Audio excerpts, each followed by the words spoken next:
respect for legitimate democratic aspirations leads to good outcomes.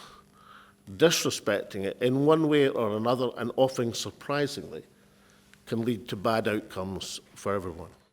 Well, Chairman, I'm always reluctant to teach lessons to other people in other countries.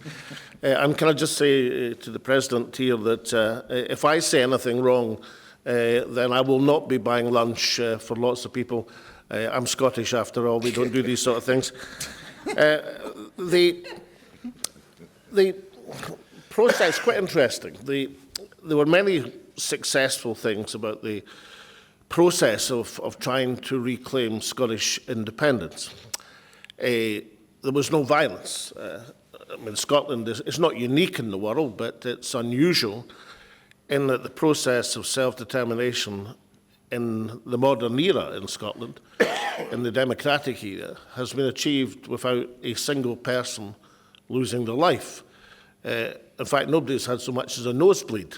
I think the worst excess in the entire referendum campaign of 10 years ago was that somebody got an egg thrown at them, you know, which is hardly in the great excesses of politics. So that was an extraordinary success. And that was enabled, of course, because people on each side of the argument knew that there was a process by which the argument could be decided, i.e. a referendum, a square go, as we might call it in the Scottish vernacular, an even contest whereby people could to resolve a situation.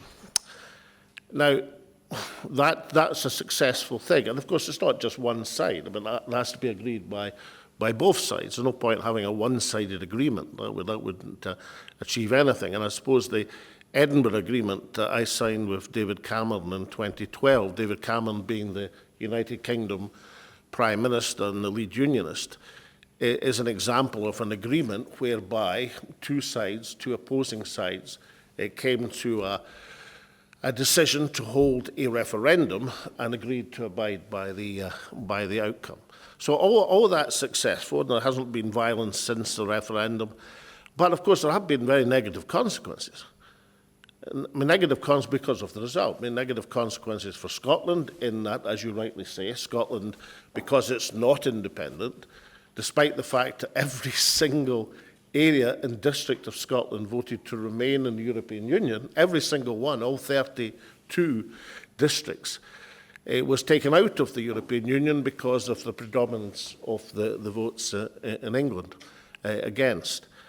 So that's clearly a major negative consequences. There are many others I could point to. The wastage of resources, not just oil and gas, but the renewable resources in terms of the lack of benefit for the Scottish people. I mean, we have been the only country in history to discover oil and gas in substantial quantities and become relatively poorer.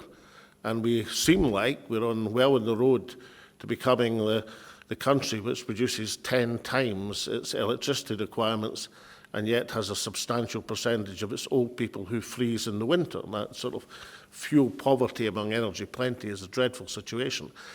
So there's been negative consequences for Scotland. What's less understood is the negative consequences for England. It is a reasonable supposition that if Scotland had voted for independence, then England 2 years later would not have voted to leave the European Union. I mean, for a start, David Cameron would have resigned as Prime Minister, as I resigned as First Minister when I lost the referendum. If he'd lost the Scottish referendum, he would have resigned as Prime Minister. It was his commitment to have the referendum on the European Union. But also the whole nature and psychology of that referendum would have been fundamentally different, if indeed it had taken place at all. So that's been a huge diminution of the United Kingdom's role in the world.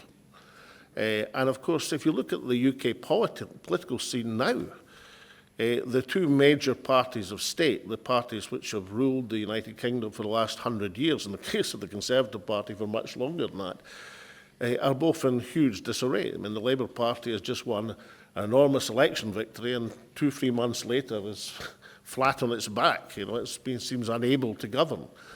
And the Conservative Party are just going through a leadership contest where the candidate who was emerging as the most formidable candidate has probably been knocked out by the votes of the members of the Parliament before they got to send him to the Conservative electorate. So both major parties of state are in disarray.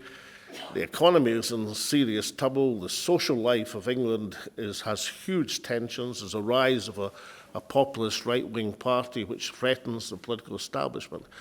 So the interesting thing is, although Scotland has lost an opportunity, the UK has been diminished. And just one further point.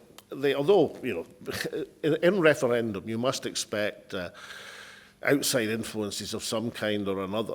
The European Union of that time, President Barroso in particular, was not helpful at all to Scotland. I sympathise greatly with your difficulties at the present moment.